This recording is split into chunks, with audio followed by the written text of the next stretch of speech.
Have you ever come face to face with death in minus 30 degrees in the snow while bullets whistled overhead?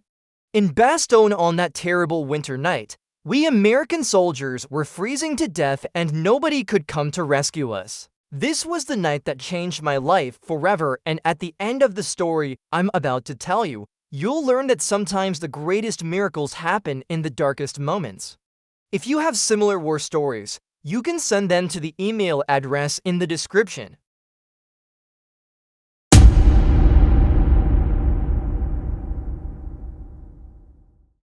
My name is Sergeant Daniel Williams. Today I'm going to tell you about that terrible December night, the longest night of my life. The date was December 23rd, 1944. The place was Bastogne, a small town in Belgium. We were surrounded by German forces right in the middle of the Battle of the Bulge. When I woke up that morning, there was a thick layer of snow on top of our tent. My breath was coming out as vapor. My fingers were so frozen I could barely hold my rifle. I was 23 years old, from a small town in Ohio, Springfield.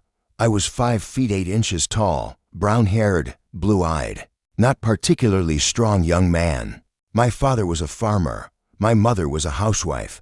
In our small town, everyone knew each other. The church was packed every Sunday. Town festivals were held in the summer, before the war. My life was so simple that my biggest problem was which girl to dance with. But that night, that terrible night, I would learn that physical strength wasn't everything. I had 3 friends with me, and without them, I never would have survived that night. Around 6 in the morning, our commander, Major Harrison, called us to his tent. He was a 50-year-old man with graying hair, a wrinkled face, but his eyes were still determined. He had also fought in World War I. He explained our situation to us. The Germans had completely surrounded us. We had to hold on until help arrived. But when would this help come? Nobody knew. "Boys," said Major Harrison. There was both determination and concern in his voice. "The situation is not good at all. The Germans have surrounded us. But I'm fighting with men who were born and raised in this town. I'm talking about the best soldiers of the United States of America. We will hold on." Throughout the day we tried to strengthen our positions. The snow was falling so heavily that we couldn't see 10 meters ahead. My fingers were so frozen I could barely hold a shovel. Only our footsteps could be heard on the streets of Bastogne. The town was a ghost town. The civilians had already been evacuated.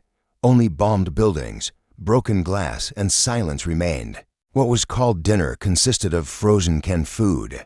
We couldn't light a fire because the smoke would give our position away to German snipers. The cold was so severe that a metallic taste remained in our mouths. Our breathing came out as vapor. Our beards turned white from ice.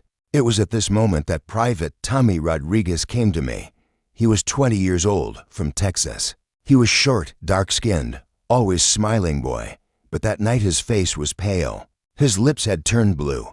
He had a letter from his mother in his hand. The letter was so frozen from the cold that it was tearing as he opened it. "Sergeant," he said in a trembling voice, "my mother made a special cake for Christmas. She says, 'Son, I couldn't send you this cake, but know that I made every bite thinking of you.' How am I going to answer her? Maybe I'll never be able to write a letter again." Tears were streaming from Tommy's eyes, but they froze instantly. At that moment I could understand very well what he was feeling. We were all thinking about our families. We all knew that we could get lost in that snowstorm. Around 8 in the evening, Corporal Jack Murphy came to us. He was of Irish descent, from Boston. He was red-haired, green-eyed, a big man. He usually joked around and tried to keep our morale high, but that night he was also quiet. He was shivering under his thick coat. "Boys," said Jack. His voice was different than usual. "I got news on the radio. The Germans are planning a major attack tomorrow. They'll do everything to get us out of here." When we heard this news, fear filled us. We were already freezing to death, and now there was going to be an attack. Just then, Private First Class David Chen joined us. He was an American citizen of Chinese descent. He was from California. He was intelligent, calm, someone who always made the right decisions. He was slender, black-haired, brown-eyed, someone who always looked thoughtful. "Listen, friends," said David. There was determination in his voice. "I'm not going to die here. My mother and father are waiting for me in California. I came here for them. I'm fighting for the United States of America. If we support each other, we'll get through this night." Around 10 at night, the real nightmare began. The temperature dropped to -30 degrees. The wind was so strong it was tearing the ropes of our tent. Snowflakes were hitting our faces like needles. It was impossible to stand outside, but we were freezing inside too. "Boys, let's get close to each other," I said. "We need to share our body heat." The four of us huddled together and pulled our blankets over us. But it wasn't enough. The cold was penetrating to our bones. Tommy's lips had turned purple. Jack's teeth were chattering so violently he couldn't speak. David had closed his eyes and was trying to breathe as if he were meditating. Around midnight, we started hearing cannon sounds in the distance. The Germans had begun their attack. Bullets were whizzing overhead. Dirt mixed with snow was raining down on us. Rather than fear, we had to fight the cold. "Sergeant," said Tommy. His voice was like a whisper. "My mother always used to tell me, son, don't lose hope even in the hardest times. But now it's very hard." "Tommy," I said, putting my hand on his shoulder, "your mother is right. Look, we're still breathing. We can still talk. That means we're alive." Towards morning, around 4 o'clock, none of us could speak anymore. The cold was so severe that even breathing had become difficult. Our eyes were closing from ice. We couldn't feel our fingers. At that moment, we really thought we were going to die. Just then, Jack suddenly sat up. "Boys, listen," he said. "There's a sound coming from far away." We pricked up our ears.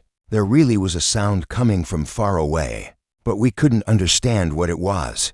Then David said, "Motor sound. Truck sound is coming." It was impossible. The Germans had surrounded us. Nobody could come here, but the sound was getting closer. We came out of our tent. Through the snowstorm, lights appeared in the distance. "American convoy," shouted Jack. "Help has arrived." The joy we experienced at that moment was the most beautiful moment I had ever lived. I had come face to face with death, lost hope, thought I would never see my family again. But a miracle had happened. General Patton's Third Army had managed to reach us despite the snowstorm. When the first truck stopped, the driver got out. Sergeant Mike O'Connor was from Pennsylvania. He was in his 40s, gray-haired, an experienced soldier.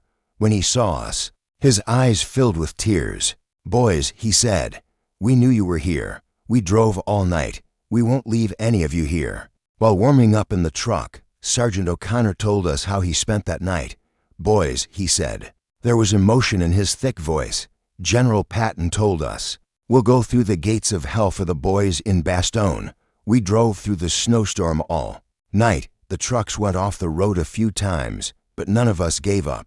O'Connor was of Irish descent, broad-shouldered, a strong man. His hands were calloused. His face was full of lines. "I also fought in World War I, he said. "But I've never seen it this cold. I don't understand how you survived in that tent." As the truck convoy left Bastogne, we could see the condition of the town. The streets were full of debris. Most of the houses had been bombed. The church bell tower was half destroyed. But one thing caught our attention. Candlelight could be seen from the windows of some houses. So, some civilians were still here. "Sergeant," said Tommy, "do you see those candle lights? My mother puts a candle in the window every night, for me. Maybe the mothers here are doing the same thing." This word affected all of us. War was not only turning soldiers' lives upside down, but civilians' lives too. The families waiting in those houses were as scared as we were, as cold as we were. "Sergeant," said Tommy, "do you see those candle lights? My mother puts a candle in the window every night, for me. Maybe the mothers here are doing the same thing." This word affected all of us. War was not only turning soldiers' lives upside down, but civilians' lives too. The families waiting in those houses were as scared as we were, as cold as we were. As the truck moved forward, David suddenly started talking. "Friends, I understood something tonight. I was born and raised in America, but because I'm of Chinese descent, I sometimes encounter different looks. But in that tent, none of you looked at me differently. We're all fighting for the same flag." Jack patted David on the shoulder. "Buddy, you're our brother. It doesn't matter where you come from. What matters is where you're going. The truck convoy reached the safe zone around 7 in the morning. There, hot soup, dry clothes, and clean sheets were waiting. But most importantly, there were people we could share the night we had experienced with. In the hospital tent, the doctor examined us. Dr. Elizabeth Walsh was 35 years old, blonde-haired, blue-eyed, a nurse from England. There were slight frostbite marks on our hands and more serious damage on Tommy's fingers. "Boys," said Dr. Walsh, "it's a miracle how you survived in that cold. You stayed alive by holding on to each other. This is also very important medically. If you hadn't shared your body heat, you wouldn't be here now." We stayed in the hospital tent for 3 days. During these 3 days, we constantly talked about that night. Each time we remembered different details. Tommy read his mother's letter again. This time the letter wasn't frozen. "My son," the letter said, "no matter what happens, don't lose hope. Mothers are always with their children."